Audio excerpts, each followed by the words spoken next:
మీరు షేర్ చేసుకున్న మూమెంట్స్ ఏంటి? తను ఏం షేర్ చేసుకున్నారు మీతో? Can explain? అంటే నేను గెడ్లో నడవలేకపోయానండి. సో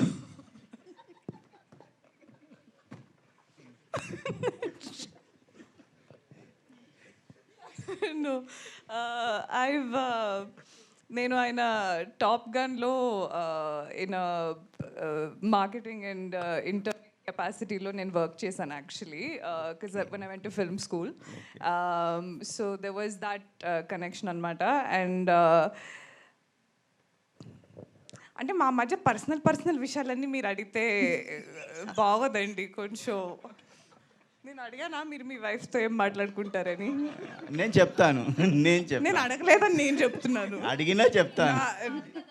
ఏంటి అని మీరు ఫీల్ అయిపోతున్నారా అండి? నెవర్ సే నెవర్ అంటారండి. ఆ గడ్డి గురించి చెప్పు. గడ్డి స్టోరీ అయిపోయింది మామ. విజయ్ మీరేం చెప్పలే జనరల్గా మ్యామ్. ఏం చెప్పాలండి? టామ్ క్రూజ్ తోని అంటే అతను చెప్పాను కదా, నేను పర్సనల్ విషయాలు అడిగితే బాగోదండి మరి. ఇది okay okay professional questions only. So తను ఏమన్నా నెక్స్ట్ మూవీలో ఏమైనా ఆఫర్ అలా నన్నే పెట్టేసుకుంటా అన్నారండి. ఓకే. నా డేట్స్ అడిగితే నేను రేపు కాల్ చేసి చెప్తా అని చెప్పి ఇంకా ఎత్తలే. ఓకే ఎందుకని. కంగ్రాచులేషన్. విజయ్ సార్ అన్న టీజర్ బాగుంది. థ్యాంక్ యూ అన్న, థ్యాంక్ యూ. అంటే గీతా ఆర్ట్స్లో కానీ బన్నివాస్ గారు కానీ సినిమాలు కొంచెం డీసెంట్గా ఉంటాయి, ఒక సోషల్ మెసేజ్తో కూడుకొని ఉంటాయి. కానీ ఈ సినిమా టీజర్ చూస్తే మీరు మాట్లాడుతుంటే చిల్లర కామెడీ అంటున్నారు కదా, సో దీంట్లో కూడా ఏమైనా సోషల్ మెసేజ్ ఉందా? టోటల్లీ ఎంటర్టైన్మెంట్ కోసమే స్క్రిప్ట్ రాసుకున్నారా? ఉంటుంది నా లాస్ట్లో ఉంటుంది మెసేజ్ ఖచ్చితంగా. జోక్ సీరియస్గా లేదు మెసేజ్ ఉందన్న. మెసేజ్ అనేది ఓ సెటరికల్ మెసేజ్ ఉంటుంది, ఓ సెటరికల్గా ఓ మెసేజ్ ఉంటుంది. ఈ స్క్రిప్ట్ మీరు ప్రిపేర్ చేసుకున్న తర్వాత ఓన్లీ బన్నివాస్ గారిని కలిసారా? ఇంతకుముందు ఎవరినైనా ప్రొడ్యూసర్స్ని కన్వే చేయడానికి ట్రై చేశారా? ఒక 10 ఆఫీసులు తీసుంటాను. తీసిన తర్వాత చేంజెస్ అయినాయి. వాస్ గారి దగ్గరికి వచ్చిన తర్వాత స్క్రిప్ట్ ఇంకొక ఒక థియేటర్ జోన్కి ఏదైతే సెట్ అవుతుందో ఆ టోన్లో షేప్ అవుట్ అయ్యింది. సో ఆ తర్వాత స్టార్ట్ చేయడం జరిగింది అనమాట. ట్రై చేశానండి, ప్రొడ్యూసర్స్ని ట్రై చేశాను. చేసిన తర్వాత నాకు స్పాట్ కరెక్ట్ ప్లేస్లో పడ్డానని నాకు నా ఫీల్. అదే మీ ఫస్ట్ ఫిల్మే గీతా ఆర్ట్స్ నుంచి, అంటే గీతా ఆర్ట్స్ కాంపౌండ్ నుంచి బయటకు వస్తుంది కదా, సో మీ ఫీలింగ్ ఎలా? చాలా హ్యాపీగా ఉందండి. చాలా సేఫ్ ప్లేస్లో ఉన్నట్టు అనిపించింది. కానీ ఇప్పుడే భాను గారు చెప్తున్నారు బడ్జెట్ 120 కోట్లు అయింది అంటున్నారు. 4 బ్యానర్లు, ఒక బ్యానర్తో చేయలేక 4 బ్యానర్లు పెట్టామంటున్నారు. 120 కోట్లు నా రెమ్యునరేషన్ ఎంత నా దాంట్లో? 25%. ఇలాంటివి చెప్తున్నానన్న చాలా హ్యాపీగా అనిపిస్తుంటుంది. All the best. Thank you అన్న. విజయ్ గారు ఇక్కడండి. టీజర్లో క్రికెట్ కామెంటరీతో స్టార్ట్ చేస్తారు కదా? అవునండి. క్రికెట్ గురించి ఇంకా ఏమైనా ఉంటుందా? అంతేనా? లేదండి, జస్ట్ టీజర్లో వీళ్ళ ఇంట్రడక్షన్ సీన్ ఆ క్రికెట్ మీద ఉంటుంది. సో క్రికెట్ మీద ఏం లేదండి సబ్జెక్ట్. ఓకే. సత్య వెన్నెల కిషోర్ వాళ్ళిద్దరూ నా క్యారెక్టర్ ఏంటి అని పోటీ పడుకునేలా పెట్టారు. ఏంటి వాళ్ళ క్యారెక్టర్స్ అసలు డిఫైన్ చేస్తారా? సత్య గారిది ఇంపార్టెంట్ క్యారెక్టర్ అండి. మరి ఆయన ఇంపార్టెంట్ అయితే వెన్నెల కిషోర్ నేనేంటి అంటున్నాను. అంటే ఆ క్యారెక్టర్ పేరే ఇంపార్టెంట్ క్యారెక్టర్ అండి సినిమాలో. క్యారెక్టర్ పేరు ఇంపార్టెంట్ క్యారెక్టర్. ఓకే. సో అదొక స్పెషల్ క్యారెక్టర్ ఉంటుంది. సో వెన్నెల కిషోర్ గారిది వీళ్ళిద్దరు కాంబినేషన్లో ఇంపార్టెంట్ సీన్స్ ఉంటాయి. వీళ్ళ నలుగురిని నిహారిక ఆడుకుంటుందా మొత్తం? నిహారిక అందరిని ఆడుకుంటుందండి సినిమాలో, ఎస్పెషల్లీ ప్రసాద్ బెహ్రానే. షూటింగ్లో అందరు నన్ను ఆడుకుంటారండి. బాయ్. నిహారిక గారు, ఇక్కడ యాక్చువల్గా అంటే మీరు హాలీవుడ్ ఫిల్మ్ స్కూల్లో చేశాను అన్నారు కదా, సో అక్కడ మేకింగ్ కానీ ఆ వాతావరణానికి ఇప్పుడు ఈ సినిమాకి వచ్చిన తర్వాత ఫస్ట్ సినిమా కదా, చూసినప్పుడు ఈ డిఫరెన్స్ మీకు ఏమనిపించిందండి? అంటే ఒక లెజెండరీ టీంతో వర్క్ చేశారు, లోకల్గా మన రీజనల్ సినిమా చేస్తున్నప్పుడు మీకు ఏమనిపించింది? ప్యాషన్ అన్ని చోట సేవే ఉంటుందండి. మేబీ టెక్నికాలిటీస్ అండ్ మనుషులు వేరే ఉంటారు, but yeah I think passionate film makers ఎక్కడైనా ఇక్కడ నేను వర్క్ చేసిన కెపాసిటీ అక్కడ నేను వర్క్ చేసిన కెపాసిటీ చాలా డిఫరెంట్ కాబట్టి అక్కడ నేను టెక్నికల్ సైడ్ చేశాను కాబట్టి చాలా హెక్టిక్గా అనిపించేది.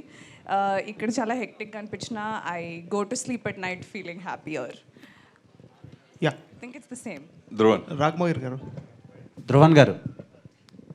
యా రాఘమోహర్ గారు, అంటే సినిమా బండి నుంచి చూస్తుంటే మీ గ్రాఫ్ అనేది చాలా ఇంపార్టెంట్ అండ్ కామెడీ జోనర్స్ అనేది చాలా పర్టికులర్ చూస్ చేస్తున్నారు కదా. ఈ సినిమా ఎలా ఉండబోతుంది? ఆఫ్టర్ సినిమా బండి నుంచి మీ కెరియర్ చాలా మూవీస్ చేశారు కదా, ఇది ఎలా ఉండబోతుంది అంటారు? ఇంకా నెక్స్ట్ లెవెల్ ఉంటుందంటారా? అంటే డెఫినెట్లీ లుక్ వైజ్ కానీ పర్సనాలిటీ వైజ్ డెఫినెట్లీ డిఫరెంట్ ఉంటుంది. అంటే ఇందులో స్పైక్స్ పెట్టుకొని టాటూ పెట్టుకొని సగం బట్టలు వేసుకొని తిరుగుతూ ఉంటాను. సో అది ఇప్పటివరకు వీటిలో జరగలేదు. సో చూసినప్పుడు ఐఎమ్ షూర్ ఇది రెగ్యులర్ డైలాగే, బట్ మిగతా సినిమాలకి అన్నింటికీ డిఫరెంట్గా ఉంటుంది.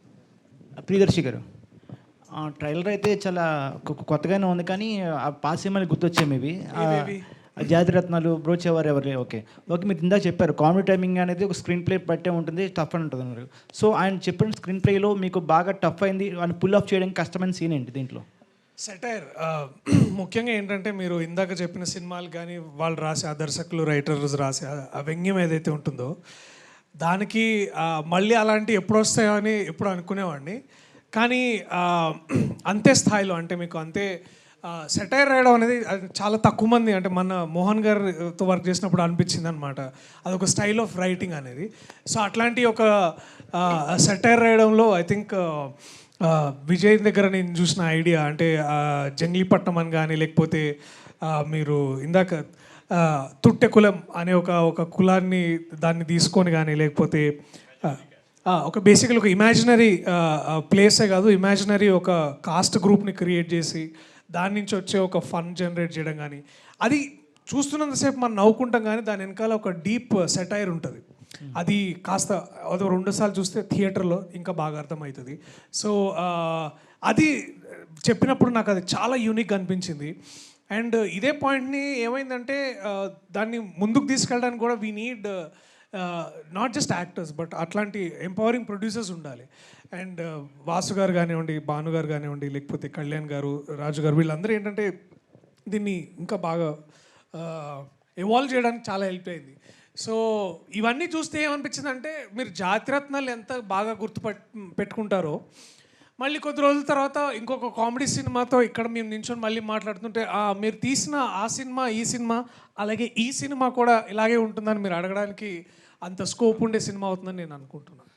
ప్రియదర్శి అన్న చెప్పండి. ఒక హీరో బాగా బిజీ అయిన తర్వాత ఏం చేస్తారంటే ఒక ఇద్దరు బ్యానర్తో కలిపి సినిమాలు చేస్తూ ఉంటారు. ఎందుకంటే మీరు ఒక 2 సంవత్సరం 3 సంవత్సరాలు ఆల్రెడీ పెద్ద బ్యానర్లో సినిమాలు ఆల్రెడీ బుక్ చేసుకున్నారు, ఆల్రెడీ డేట్స్ లేవు 2 years వరకు. సో ఒకేసారి 4 ప్రొడ్యూసర్తో ఒకసారి చేయటం అలాగైతే ఇది చాలా యాదృచ్ఛికంగా జరిగింది. అంటే అంటే కొంచెం హాలీవుడ్ యాక్టర్స్ తర్వాత బాలీవుడ్ యాక్టర్స్ రావడం వల్ల బడ్జెట్ కొంచెం అట్లాంటిది ఏం జరగలేదు. బేసికలీ ఏం లేదు, అంటే మేము స్టార్ట్ అయినప్పుడు ఏమైందంటే నాకు కథ ముందు నాకు విజయేందర్ గారు చెప్పినప్పుడు ఇస్తున్నామా మనం సెట్ మీద ఎప్పుడు రెస్పెక్ట్ ఇస్తలేరు ఎవరు నాకు అని ఫీల్ అవుతుండే. సో అంటే ఇది కొంచెం యాక్సిడెంట్. ఇప్పుడు ఫర్ ఎగ్జాంపుల్ నేను బన్నివాస్ గారు ప్రొడ్యూసర్ ఉన్నప్పుడు నాకు కొద్ది రోజుల క్రితమే ఇది చూసిన నేను బీవీ వర్క్స్ అని, లేకపోతే వైరా కానీ, ఇవన్నీ ఏంటంటే 1 by 1 వచ్చినాయి. అండ్ మోస్ట్ ఇంపార్టెంట్లీ ఏంటంటే everybody came with that love for the script. అది ఎంత బాగుంది, ఎంత నవ్వుకున్నాం విన్నంతసేపు అని. ఎందుకంటే అల్లు అరవింద్ గారికి తప్ప అందరికీ నరేషన్ ఇచ్చాడు ఆ మావుడు. సో అందరు విన్న వాళ్ళందరూ చాలా హ్యాపీగా ఫీల్ అయ్యి, so it became like a very ఆర్గానిక్గా జాయిన్ అయ్యి. అంతేగాని మా రెమ్యునరేషన్లు ఎక్కువ లేకపోతే